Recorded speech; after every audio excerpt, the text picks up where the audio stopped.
Well, Secretary Esper gave a press conference today, and he said that in terms of the imminence of the threat, he was asked about the imminence of the threat, the intelligence that we had was exquisite intelligence. It's also highly compartmented intelligence. But it was very clear that the man who is responsible for the deaths of over 600 Americans was plotting to kill more Americans. And when a man of his effectiveness and his lethality is plotting attacks in the Middle East, in Iraq, Syria, and Lebanon against Americans, President Trump, his first responsibility as Commander-in-Chief is to ensure the safety and the security of Americans. And in the Middle East, that means American diplomats and American service members who are under threat of imminent attacks by Qassem Soleimani. And so the President made the right decision. The intelligence was sound. And so we will continue to do everything necessary to protect the safety and security of American lives. And we will take all necessary defensive measures to protect ourselves against any Iranian attacks. And by Iran, the regime, or its proxies. We do not make a distinction between the Iranian regime and the proxies that it organizes, trains, and equips around the Middle East.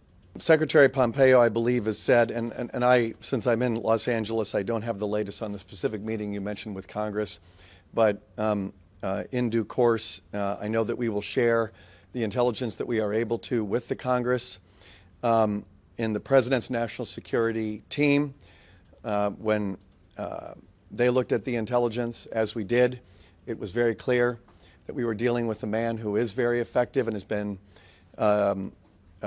the deadliest terrorist in the world today at that time when we were looking at the intelligence. And so when the deadliest terrorist in the world is plotting imminent attacks against Americans, we needed to take decisive action.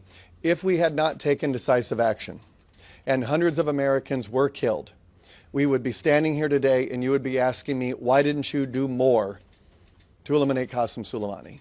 The Iranian people know that the IRGC and the Quds Force is responsible for the deaths and the murders of thousands of Iranians. And this is as recently as November, the protests that occurred in almost 100 cities in Iran, the crackdown where there was a Reuters report of 1,500 innocent Iranians murdered. And Qassem Soleimani is behind those murders. He is behind the injuries of thousands of Iranians, and the regime, as part of the crackdown, put well over 8,000 Iranians in prison. And so the Iranian people know very well the brutality of Qassem Soleimani against the Iranian people and against Muslims around the Middle East. He aided and abetted the slaughter of Assad in Syria that killed hundreds of thousands of people and created the worst refugee crisis since World War II.